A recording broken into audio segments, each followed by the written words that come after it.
బైబిల్లో నుండి కీర్తనలు 15వ అధ్యాయం చదువుకుందాం. ఇందులో మొత్తం 5 వచనాలు ఉన్నాయి.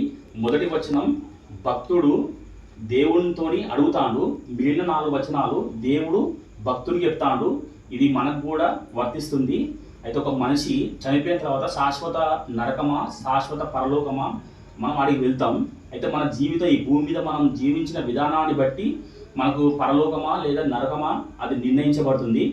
అయితే ఇక్కడ యెహోవా నీ గుడారములో అతిథిగా ఉండదగిన వాడెవ్వడు, నీ పరిశుద్ధ పర్వతము మీద నివసింపదగిన వాడెవ్వడు అని దావీదనే భక్తుడు దేవుని అడుగుతాడు.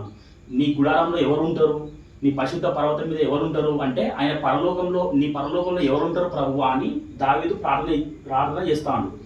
దానికి దేవుడు అంటాడు 2వ వచనం, యథార్థమైన ప్రవర్తన కలిగి. మన ప్రవర్తన ఎలా ఉండాలట? యథార్థంగా ఉండాలట. కపటం, బూటకం, అబద్ధం అనేది మన జీవితంలో ఉండద్దు. యథార్థమైన ప్రవర్తన కలిగి నీతిని అనుసరించాలన్నట. ఏమనుసరించాలి?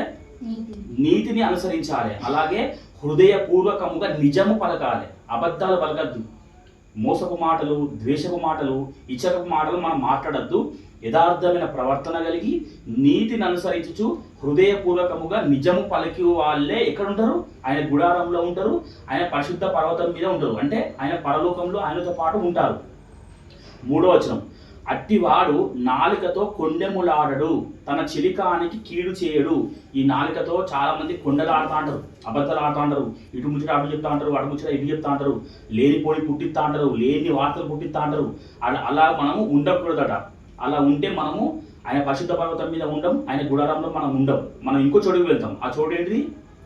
నరకానికి వెళ్తాం. కాబట్టి మనం ఎలా ఉండాలి? కొండెములు ఆడద్దు. మన చిలికానికి అంటే మన స్నేహితులకు, మన బంధువులకు, మన మిత్రులకు, ఎవరికైనా ఎవరికి కూడా మనం ఏం చేయదట? కీడు చేయదట. అలాగే తన పొరుగు వాని మీద నింద మోపడు. అంటే మన సాటి వ్యక్తుల మీద నిందలు మోపుతారు కొంతమంది. వీడిట్లా, వాడట్లా, ఇది ఇట్లా, అదట్లా అని చెప్పేసి నిందలు మోపుతా అంటారు. అలా మనం నిందలు మోపద్దు. అలా నిందలు మోపితే మనము ఆయన సన్నిధిలో మనం ఉండలేము, ఆయన గుడారంలో మనం ఉండలేము, ఆయన పరిశుద్ధ పర్వతం మీద మనం ఉండలేము. అంటే పరలోకంలో మనకు చోటు ఉండదు ఇలా ఉంటే. అతని దృష్టికి నీచుడు అసహ్యుడు. అంటే మనకు నీచులకు మనం దూరంగా ఉండాలి. వాళ్ళతో గొడవ పెట్టుకోవద్దు, వాళ్ళతో మంచిగా కూడా ఉండద్దు. గొడవ పెట్టుకున్న ప్రాబ్లమే, మంచిగా ఉన్నా కూడా ప్రాబ్లమే. ఎందుకంటే రేపటికల్లా మంచిగా ఉన్న రోజు మంచిగా ఉంటారు, తర్వాత చిన్న గొడవ వచ్చినప్పుడు వాళ్ళ నిజ స్వరూపం బయటపడుతుంది. కాబట్టి నీచులు ఎవరో వాళ్ళను మన సాధ్యమైతే చాలా దూరంగా ఉండాలి. మళ్ళా అతడు యెహోవా యందు భయభక్తులు గల వారిని సన్మానించును. అయితే ఎవరైతే దేవుని బాగా విశ్వసిస్తాలో, దేవుని ఎవరైతే ఆరాధిస్తాలో, దేవుని ఎవరైతే పోలిస్తాలో, బాగా మొక్కుతాలో, మనం వాళ్ళని గుర్తించడం, మనం వాళ్ళకి ఏం చేయాలట? సన్మానించాలన్నట.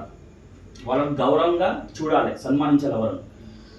మళ్ళీ ఇంకా అతడు ప్రమాణము చేయగా నష్టము కలిగినను మాట తప్పడు. మనం ఏదైనా మాట ఇచ్చినామనుకో, మనకు ఈ మాట చేయడం ద్వారా, నెరవేర్చడం ద్వారా మనకి ఏదైనా నష్టం జరుగుతుంది, డబ్బు పోతుంది, ఆస్తి పోతుంది అని ఒకవేళ తెలిసినా కూడా మనం ఇచ్చిన మాటను బట్టి మనం ఏం చేయాలి? ఆ మాట మీద మనం నిలబడి ఉండాలి. నష్టం కలిగినా కూడా మనము మాట తప్పద్దు. అలా ఉన్నోళ్ళే ఆయన గుడారంలో అతిథిగా ఉంటారు, ఆయన పరిశుద్ధ పర్వతం మీద నివసిస్తారు. అంటే ఆయన పరలోకానికి అర్హులు. తన ద్రవ్యము వడ్డీకి ఇయ్యడు. మన డబ్బులట మనము వడ్డీలకు నడపద్దట. వడ్డీలకు అస్సలే నడపదు.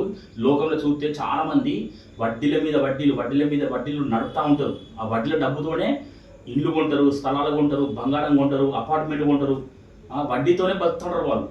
అలా మనం ఉండద్దని మన దేవుడు మనం చెప్తాడు. వడ్డీలు మనం ఇవ్వకూడదు. ఒకవేళ ఇచ్చేది ఉంటే చేయి బదులు ఇవ్వాలి, మళ్ళీ అడుక్కోవాలి. నిరపరాధిని చెరుపుటకై లంచము పుచ్చుకొనడు. మనము ఎవరైనా వచ్చి నువ్వు పలానా వ్యక్తి గురించి నువ్వు తప్పుగా చెప్పు, నీకు డబ్బులు ఇస్తా అని అంటే నేను చెప్పను, నేను దేవునికి భయపడేటోడిని, నేను అసలే చెప్పను అని చెప్పేసి మనం అక్కడి నుంచి తప్పుకోవాలి. మనము లంచము పుచ్చుకోవద్దట. మనకు ఒక ఉద్యోగం వచ్చినా, జాబ్ వచ్చినా, మనం జీవితంలో సెటిల్మెంట్ అయినా కూడా మనకు కొంతమంది డబ్బాట చూపెడతారు, దాన్ని లంచం అంటారు. మనం లంచం తీసుకునే వారిగా ఉండద్దు, మనం న్యాయంగా జీవించాలి.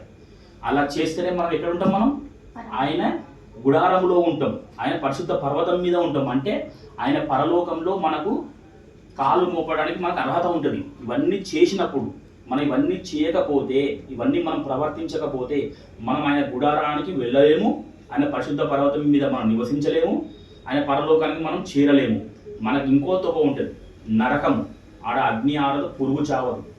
ఆడ పడతాం, మంటలు కాలుతాంటి, శరీరం కాలిపోదు, కానీ మన చెయ్యి కాలితే ఎలా అయితే మనం మండుతుందో అలా మండుతాంటుంది అన్నట్టు. కాబట్టి మనం దేవుడు చెప్పినట్టుగా జీవిద్దాం. మళ్ళొకసారి ముఖ్యమైనది చూసుకుందాం.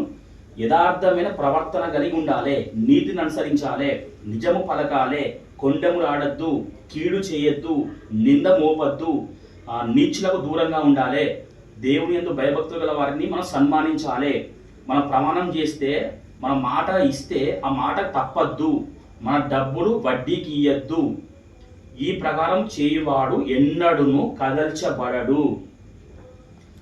మనము దేవునికి ఇష్టంగా ఆయనకు తృప్తిగా మనం జీవించాలంటే ఇవన్నీ పాటించాలి. పాటిద్దామా? Amen. Praise the lord. Hallelujah.